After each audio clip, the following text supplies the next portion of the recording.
Hi, in this video I'm going to show you how you can reset your Bose Soundlink Mini 2. So right now it's connected to this phone.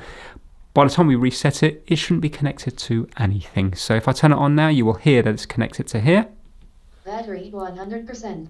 Connected to Galaxy S10. There we go. Right now, to reset it, we're going to hold down the power button for 10 seconds. Let's do that now. Holding it down now. 100%. Still holding it. Must be about 4 seconds, 5 seconds, 6. Right, it's flashing there now. And now I'm going to let go. So the aux and the little Bluetooth symbol flashed there. So now when we turn it back on, it should be reset and it shouldn't connect to here. English.